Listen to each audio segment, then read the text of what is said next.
हाँ, 2008 से मैं प्रांतीय रक्षा दल में हूँ, केंद्रीय रिजर्व फोर्स में। तो सुकून ये है कि हम किसी के भी किसी भी समय मदद कर सकते हैं। मेरा बार बार यही अनुग्रह है कि हम लोग प्रकृति को समझें। हमारे महर्षि कांडो ने मत्स्य पुराण में इसका उल्लेख भी किया है कि प्रकृति ही परमेश्वर है। क्योंकि विकास की रेस में विनाश देश का हो रहा है। कृषक ही जीवन दाता है। इस देश की रीढ़ की हड्डी किसान ही है। वो अपना काम फाइलों में पूरा करता है, बशर्ते किसान तक वो चीज नहीं पहुँच। जमीनी स्तर पे गाँव की कंडीशन, ग्रामीणों की कंडीशन बहुत खराब है। मैं सिर्फ अपनी बात कह रहा हूँ, किसान को कोई लाभ नहीं मिल पा रहा। आप अपनी बात, पिताजी ने दो ही चीजें बताई थी, सबूरी से बड़ा कोई धन नहीं है और दूसरे का नुकसान करने से बड़ा कोई पाप नहीं है। शुद्ध जब हम बोएंगे, शुद्ध खाएंगे, तभी शुद्ध बोल पाएंगे। कि हमारी जो प्रकृति है, पर्यावरण, वो पूरी तरह बीमार है, तो समय पे बारिश नहीं दे पा रहा होता है। अगर फीवर मुझे है तो गोली मुझे ही खानी पड़ेगी। सरकार गोष्ठियां बनाए, किसान से जाने किसान को क्या जरूरत है, कृषि को किस समय पानी की जरूरत है, किस समय दवा की जरूरत है, किस समय खाद की जरूरत है। विश्व गुरु भारत पहले भी था, आज भी है और भविष्य में रहेगा।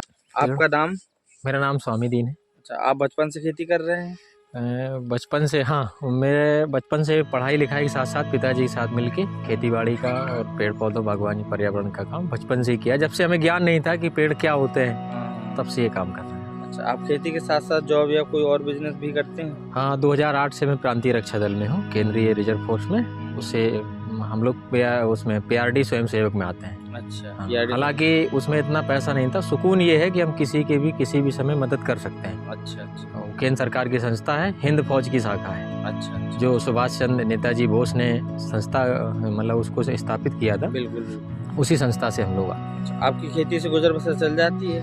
नहीं, खेती से खैर नहीं चल पाती है, पर हाँ, आत्मविश्वास के साथ अगर अपने आप को सबूरी के साथ जीवन जिया जाए, खाली पेट के लिए, तो जमीन इतना देती है। पर सरकारों के ऐसे नियम आ गए हैं, इतना केमिकल आ गया है कि उसके चलते किसान सक्सेस नहीं है और वो उसके आधार पे अपना जीवन और बच्चों की पढ़ाई लिखाई नहीं कर सकता है। मिट्टी से जुड़कर काम करने के आनंद की अनुभूति बताना चाहें आजकल की पीढ़ी को? मिट्टी से जुड़ के जो आनंद आता है, उसका तो आनंद इतना आनंद ही है, आनंद का नाम ही आनंद है कि उसकी अनुभूति व्याख्या नहीं की जा सकती।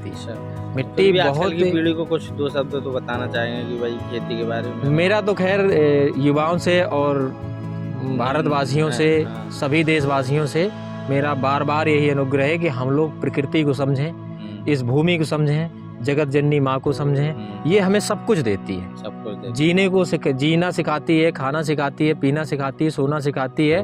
प्रकृति हमें सब कुछ देती है। प्रकृति ही परमेश्वर है। हमारे महर्षि कांडो ने मत्स्य पुराण में इसका उल्लेख भी किया है कि प्रकृति ही परमेश्वर है। पेड़ पौधे, अगर हम इसको धरोहर को संजोएंगे मिट्टी पे, उस तरीके का जो हमारे पुरखों ने एक्सपीरियंस, जो उन्हें अनुभव था, जो ग्रंथों में लिख के गए हैं, उसकी इतिहास को जानेंगे हम, तो हमें भटकने की जरूरत नहीं है। हमारा देश आज नहीं, सदियों से कृषि प्रधान देश रहा है और उसी के आधार पर जीवन जिया जा सकता है। पर जो भौतिक कल्चर है, जो आज की विकास की लहर और इस धारा को देखा जाए, तो इससे सक्सेस नहीं हो सकते हैं हम लोग। पुनः अपने आप में वापस जाएंगे तो खेती हमें सब कुछ देगी, जमीन हमें सब कुछ देगी।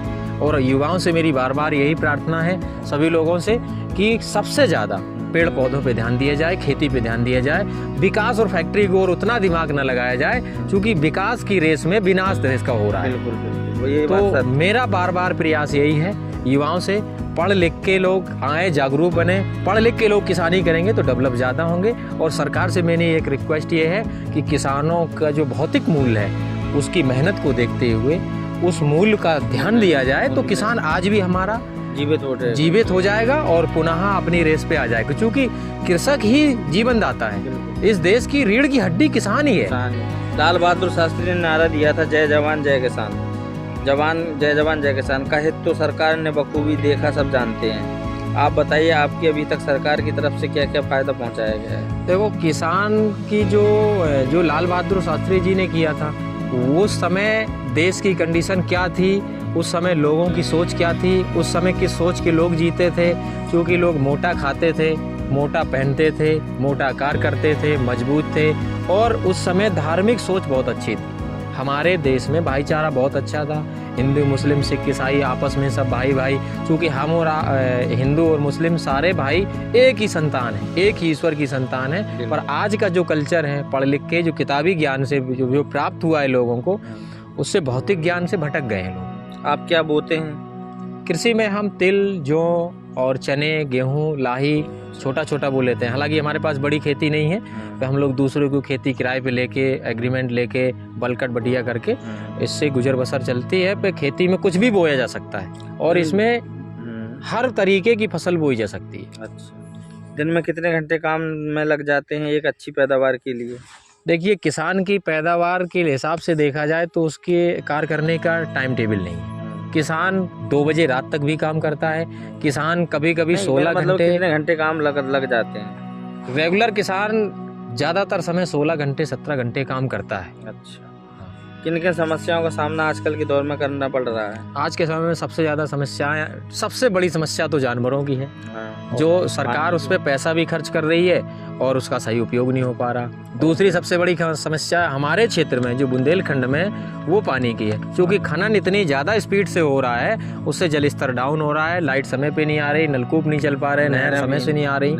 हालांकि सरकार प्रयास करती है, पर जब भंडारण नहीं है तो सप्लाई कहाँ से होगी? बिल्कुल सही। और फाइलों में सब दौड़ रहा है, तो उसके विषय में हम ज़्यादा कुछ नहीं बोलेंगे। जो जितना बुद्धिजीवी है, जिसको जितना ज्ञान है, जो जितना अधिकारी जितने अपने दायरे में रखता है, वो अपना काम फाइलों में पूरा करता है, बशर्ते किसान तक वो चीज़ नहीं पहुँच मतलब पाती। वो स्तर जमीनी स्तर पर गाँवों की कंडीशन, ग्रामीणों की कंडीशन बहुत ख़राब है। जिन लोगों को पता नहीं चना का पेड़ कितने फुट का होता है, वो लोग इसका एस्टीमेट तय करते हैं। मैं सर इसके बारे में ज़्यादा कुछ नहीं कहूँगा, इस विषय में किसान से ही पूछा जाए तो ज़्यादा बेटर है। और मैं ज़्यादा सीनियरों के कोई विरोध में नहीं जाना चाहता, मैं सिर्फ अपनी बात कह रहा हूँ कि किसान को कोई लाभ नहीं मिल पा रहा है। आप अपनी बात रखिए। पहले किसान कीटनाशक घरों में ही बना लेता था, अब मार्केट में भांति भांति के आ गए हैं। जितने भी मार्केट में कोई आपकी तरफ से सस्ता और अच्छा कीटनाशक घर में बनाने के लिए सुझाव? बिल्कुल सर, किसान गौमूत्र से, गोबर से, चने के आटे से, बरगद की नीचे की मिट्टी से, गुड़ से और छाछ से, इस तरीके के जो जीवाश्म है वो बनाए जाते हैं, जिससे एक्टिव, चूँकि मेरी खेती 1 एकड़ है, मैंने अपनी खेती में एक दाना यूरिया DAP आज तक प्रयोग नहीं किया अपने लाइफ में। मेरी 32 साल की उम्र है, मैंने आज तक कोई एक दाना यूरिया DAP नहीं यूज की। घरेलू खाद, घरेलू गोबर की खाद, और जो मैंने फार्मूला बताया, 2 किलो गुड़, 2 किलो बरगद की मिट्टी, 2 किलो बेसन का आटा और छाछ, ये सब मिला के इसको 15 दिन रख दीजिए। एक्टिव होने के बाद हर 1-1.5 महीने में जब फसल को ज़रूरत पड़े, जिस तरीके से जो छिड़काव किया जाता है उसको कर सकते हैं। रही कीटनाशक की, गौमूत्र, कांग्रेस घास, बेशरम घास और बांस के पत्ते और ऐसे 4-5 प्रकार के, अकौआ का पत्ता और धतूरे का गट्टा, इसको मिश्रण करके ऐसे 27 दिन के लिए रख दिया जाए, फिर इसका छिड़काव कर दिया जाए। कोई साइड इफेक्ट नहीं, चाहे जानवर खाए चाहे पुरुष खाए, कोई भी, खाली बैक्टीरिया जो फसल को नुकसान करते हैं उनको पैरालिसिस हो जाता है, तो उनका जो अंडा, बच्चे, जो चक्र है वो नष्ट हो जाता है। किसान को कोई दिक्कत नहीं है। अपना अनुभव दूसरे किसानों के साथ बांटना चाहें, उसके लिए तो किसानों से, मैं सभी लोगों से जब भी फील्ड में जाता हूँ या भ्रमण में जाता हूँ, सभी से ये कहता हूँ, भैया जो मैंने अपने पुरखों से सीखा है, अपने पिताजी से सीखा है, मेरे पिताजी ने 2 ही चीज़ें बताई थी, सबूरी से बड़ा कोई धन नहीं है और दूसरे का नुकसान करने से बड़ा कोई पाप नहीं है। सही बात। तो इन 2 चीज़ों पर विशेष गौर किया जाए तो किसान आज भी अपने तरीके से, हालांकि ऐसा नहीं है, ग्रामीणों में आज भी 20-40% लोग ऐसे हैं जो अपने आप से जी रहे हैं। हमारे यहाँ 10-20-15% लोग हैं, हमारी जानकारी में है, कि जो जैविक खेती का प्रयोग करते हैं, वो कीटनाशक नहीं डालते हैं, भले ही उपज कम लेते हैं। और शुद्ध जब हम बोएंगे, शुद्ध खाएंगे, तभी शुद्ध बोल पाएंगे, तभी हम स्वस्थ रह पाएंगे। सही बात। पहले 70% भारत मिट्टी और खेती से जुड़ा था, अब इसकी संख्या घटकर 15 से 20% रह गई है। कुछ गांव छोड़ गए, कुछ शहर छोड़ गए, इस बात पर आप क्या कहना चाहते हैं? क्या ये सही है? ये तो सर बिल्कुल सत्य है कि लोग पलायन कर गए हैं। समस्या ये है कि आज के जो भौतिक युग है उसको देख के, क्योंकि मनुष्य एक ईर्ष्यालु प्राणी है, हालांकि ईर्ष्या तो सभी में है, जीव जंतुओं में, पर मनुष्य में ज़्यादा आ गई है। हम अगर दूसरे को देख के जिएंगे तो उससे तकलीफ ये हो जाती है कि हम अपने आप की सीमा खो देते हैं। और किसान की एक कैटेगरी है कि वो रोजी रोटी के लिए दर दर भटकता फिर रहा है, क्योंकि उसकी ज़मीन में जब वो बारिश, देखो ये सर, बीमार व्यक्ति कुछ नहीं कर सकता। सही बात। इसलिए आज की हमारी जो प्रकृति है, पर्यावरण, वो पूरी तरह बीमार है, तो समय पे बारिश नहीं दे पा रहा। उसका कारण यही है कि जब समय पे बारिश नहीं होगी तो जो किसान पानी से दूर हैं, विद्युत से दूर हैं, उपक्रमण से दूर हैं, उन किसानों को कोई लाभ नहीं मिल पाता है।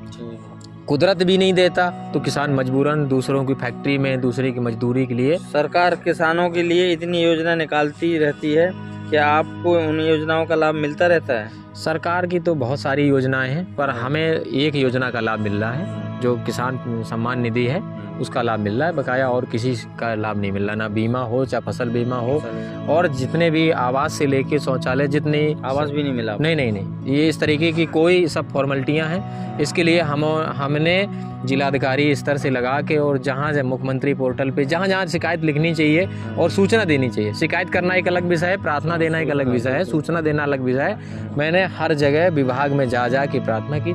ना शौचालय, हाँ एक किस्त उसकी क्या बोलते हैं शौचालय की प्राप्त हुई है, दोनों नहीं हुई पर एक हुई है। हमने स्वयं से अपना मजदूरी करके वो पैसा लगा के कंप्लीट किया है। किसान की तरफ से सरकार से मांग या सहायता की गुहार? हमारी की सबसे बड़ी गुहार सरकार से यही है कि किसानों की ओर विशेषकर ज़मीनी स्तर पर सरकार गोष्ठियां बनाए और गांव-गांव जाके किसानों से मिलें। जो जिसका दर्द होता है उसी से महसूस होता है। अगर फीवर मुझे है तो गोली मुझे ही खानी पड़ेगी। सरकार गोष्ठियां बनाए, किसान से जाने किसान को क्या ज़रूरत है, कृषि को किस समय पानी की ज़रूरत है, किस समय दवा की ज़रूरत है, किस समय खाद की ज़रूरत है, उस तरीके की ज़रूरतें पूरी की जाए। हालांकि जो प्राइवेट तरीके से जो केमिकल बेचे जा रहे हैं उससे किसान का उद्धार नहीं हो रहा। इतने महंगे केमिकल है कि किसान पूरा, अगर उसकी मजदूरी 100 रुपये डेली वेतन से जोड़ी जाए तो भी वो बराबर नहीं कर पाता। सनातन भारत प्राचीन काल से इंसानियत के धर्म की रक्षा करते आया है और साथ साथ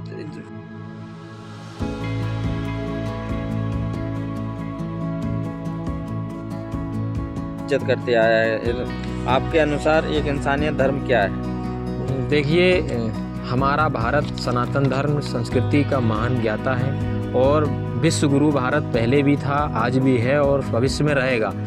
क्योंकि सनातन संस्कृति हमारे जो भारत में है वो चारों वर्णों में बराबर है। वो किसी भी कैटेगरी का इंसान हो उसको बराबर संविधान बाबा साहब ने जो बनाया उसमें बराबर मिलता है, चाहे हिंदू मुस्लिम सिख ईसाई कोई भी हो। वो बात अलग है, किसी राज्य में कम या ज़्यादा उस पर हम नहीं जाएंगे। बशर्ते जो सनातन संस्कृति है, जन जंगल जमीन, जो हमारे पूर्वज, जो हमारे महान ज्ञानी, जो वेद ज्ञाता थे, उन्होंने जो चीज़ लिख के गए हैं उसके आधार पे अगर हम अपने इतिहास को जान के चलेंगे तो उस पर हम कभी पीछे मुड़ने के लिए नहीं सोचेंगे। बाबा साहब ने भी यही कहा है, शिक्षा वो ज्ञान की कुंजी है, वो शेरनी का दूध है, जो पिएगा वो दहाड़ेगा। हालांकि इंसान को शिक्षित होने के बाद किसी के विपरीत जाने की नहीं सोचनी चाहिए, देश की दिशा को मोड़नी चाहिए। युवाओं को एकजुट होकर इस तरीके का कार्य करना चाहिए जिससे हमारा देश दिन प्रतिदिन डेवलप हो, पर्यावरण डेवलप हो, किसान डेवलप हो, हमारी सीमा सुरक्षित रहे, हमारा देश सुरक्षित रहे। इसी के साथ जय हिंद, जय भारत, जय बुंदेलखंड।